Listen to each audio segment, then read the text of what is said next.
Hello class, today we are talking about analyzing bar graphs. Last time we learned how to make a bar graph, and now we're going to learn how to understand the information in it and how it can help us, not just as mathematicians, but as people using math in the world. So let's dive right in. We're going to warm up our brains with the problem of the day. Like usual, you can pause the video here, solve it on your own, and then check your work with me. I'd love to hear who got it down in the comments. If you're ready, we can go ahead and start practicing. So which difference is less than 75? We have 780 minus 752, 230 minus 216, 478 minus 440. We want a difference less than 25. So whatever our answer is, it needs to be smaller than 25. Our answer needs to be less than 25. So let's solve them all out and see what we find. 780 minus 752. More on the floor, go next door and borrow 10 more. And this becomes 10 because we borrowed a 10 from over there. That one's 28. So it's not that one because that's larger, that's greater. 230. Whoa. That's not my best 3, but I know you guys know. 216, more on the floor, go next door and borrow 10 more. Oh my goodness, this pen doesn't like me today. Ooh, 14, that is less than 25. But let's solve it all out before we have a final answer. 478 minus 440. 38 is way bigger. So it looks like this one is our answer. Let's do one more to wake our brains up. We have a tally chart here that is telling us how many boys and girls are in a class, or maybe in a room. I'm not really sure, but we're going to use the information to finish the graph. So boys, looks like there's 6.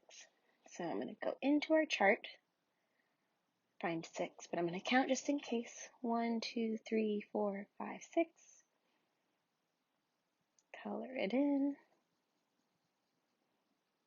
Girls, looks like there's 7. So I'm going to mark 7, count again to make sure. Color it in. It looks like there are more girls than boys. Okay, now that our brains are warmed up, we're ready to do some analyzing. So you're going to usually get a completed chart, and then you have to use your best power of deduction and analyzing to come to a good conclusion for these questions. So students are surveyed to find their favorite wheeled type of transportation. The results are used to make a bar graph shown here. Use the bar graph to answer the question. So this is a graph showing us students' favorite wheeled type of transportation. So this is the number of students and the type of transportation: bicycle, scooter, and skateboard. We have a horizontal bar graph because our information is on the horizontal. The first question says, what do these shaded units represent? Well, each unit that is shaded, so right here there's 5 units, 2 units, 4 units, that's telling us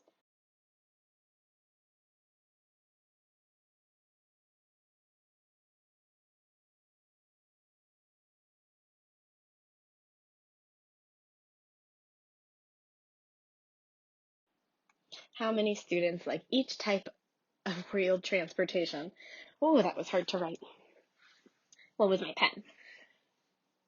How many units are shaded green in the skateboard column? Well, let's count. 1, 2, 3, 4. 4. How many students chose bicycle? Well, there's bicycle. 1, 2, 3, 4, 5.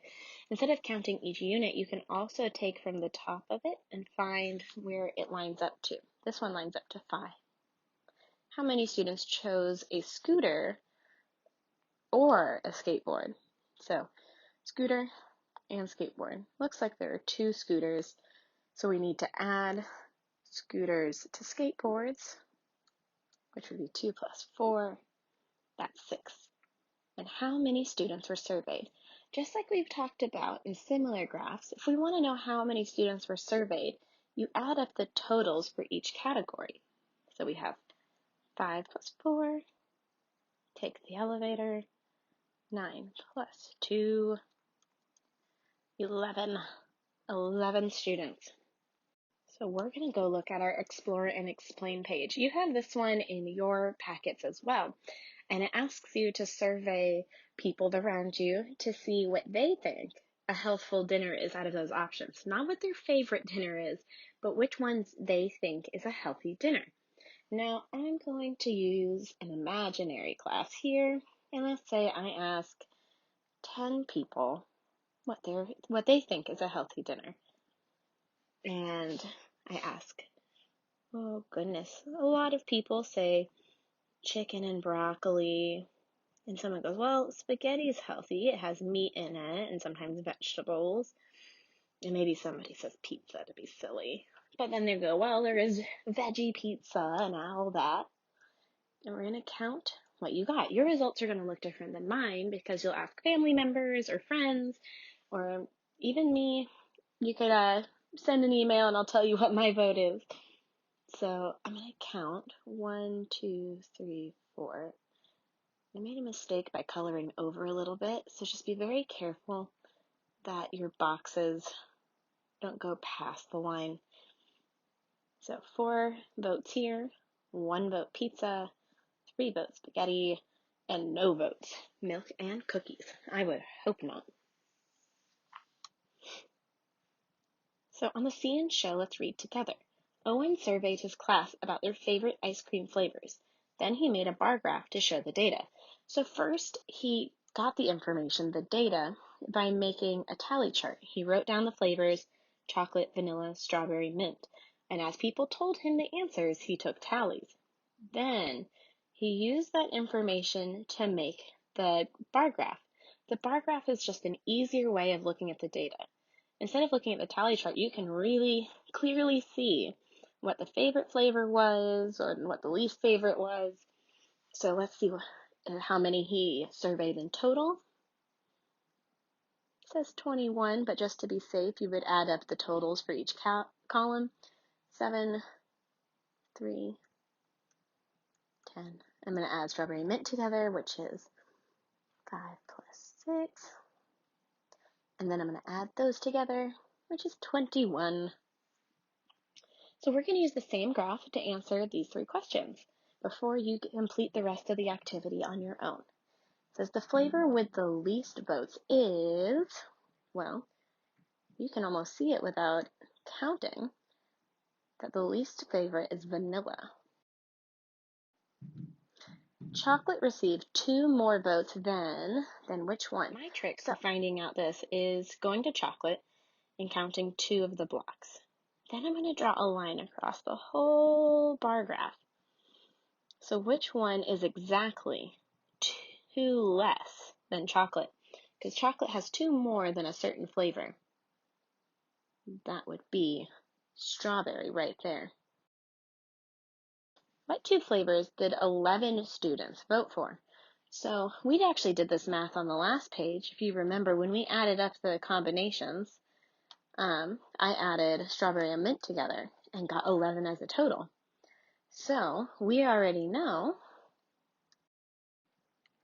that strawberry and mint together. And you off, I just want you to think, how could this graph help a teacher plan a class party? Well, one thing that, just to give your brain some food for thought, if I was planning a party and I wanted to know what everyone's favorite flavor was, I would want to make a graph like that. So I would know, okay, get lots of chocolate and lots of mint because those are the most popular flavors, and a little bit of strawberry and vanilla. That way I know before the party that I'm not bringing in a ton of vanilla and barely any chocolate. My class wouldn't be very happy. I wonder what other ways this could help plan a party. Not just my class party, maybe a party at your house or using it in another way. Well, I believe in you guys. I can't wait to see what you do on the rest of this math, and I hope you have a great day. Bye, guys.